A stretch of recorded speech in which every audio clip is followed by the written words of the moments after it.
Hello, good afternoon. Welcome to Business. Now, President of the Ghana Chamber of Commerce and Industry, Nana Dr. Pesions I, says workers should be allowed by their employers to exercise their franchise on election day. Addressing an emergency press briefing in Accra, the President of the Chamber of Commerce was optimistic workers will resume work after casting their ballots tomorrow. Now, he also cautioned all political stakeholders to ensure peace before, during, and after the elections. Election day is bound to have some adverse effects on productivity as workers and employers are in disagreement over whether the day should be an off day in order not to prevent workers from being disenfranchised. But the president of the Ghana National Chamber of Commerce is asking employers to release their workers to go and vote. He is convinced workers will resume work just after casting their ballots. People must travel far and near to just go and exercise their franchise. And so, for example, if you are traveling from Accra here to maybe Sunyani to vote, it will be very difficult to go and come at the same time to work within the normal working time. And so that one, you have to seek for permission from your workplace. And I hope, I want to seek this opportunity to urge all employers to allow their employees to go and exercise their franchise. The run-up to the Wednesday polls has raised political tensions across the country, with some business owners anticipating a shutdown of shops for fear of election violence. But Nana Pesions I maintains that these concerns are unfounded. For businesses, every hour counts. And so it will affect, but people will eat, people will put on their normal clothes and, So I don't think it is appropriate to advise that people should close their shops and whatever. Nothing will happen. But we must be abreast with ourselves and say, and be conscious that during this time we must be very, very careful. The president of the Ghana Chamber of Commerce and Industry cautioned that Ghanaian businesses will face horrific times should the elections plunge into chaos. The modest economic and social progress we have achieved in the last few years owes much to the political stability we have enjoyed in the Fourth Republic.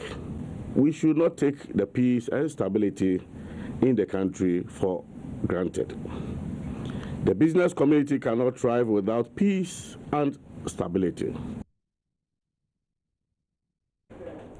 In other stories, the National Pensions Regulatory Authority (NPRA) has waived the fees it charges pension fund companies on Tier 3 contributions. It is also working now to channel a chunk of the fees to contributors' funds. These are part of incentives towards boosting pensions in the informal sector. Director of Planning, Research, Monitoring and Evaluation at the NPRA, Ernest Amate Vondi, revealed this to Joy Business at a ceremony to launch the commercial operations of People's Pension Trust Ghana Limited, the company that seeks to focus on providing pension cover to players in the informal sector.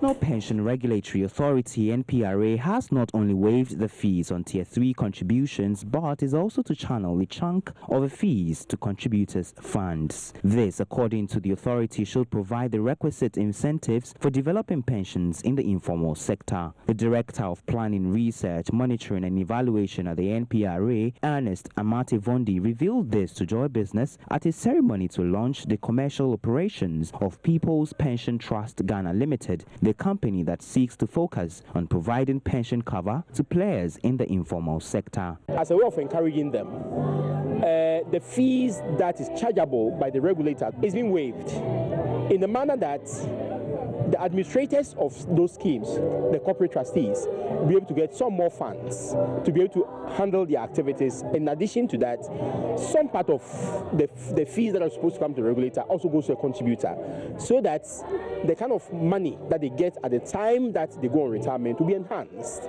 Currently, the regulator charges 0.33% of the assets under management.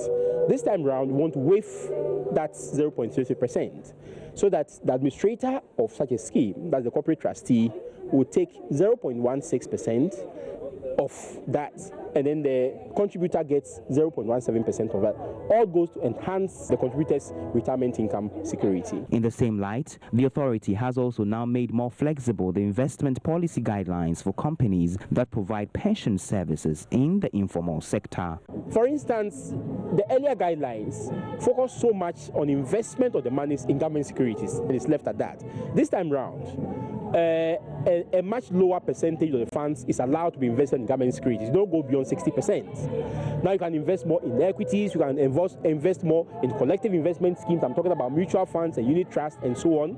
You can invest into bank securities at a much higher level and so on, and be able to get much better investment returns in the manner that the fund managers or those who invest the funds can put the monies into a bit more riskier investment, which correspondingly will give them much higher returns.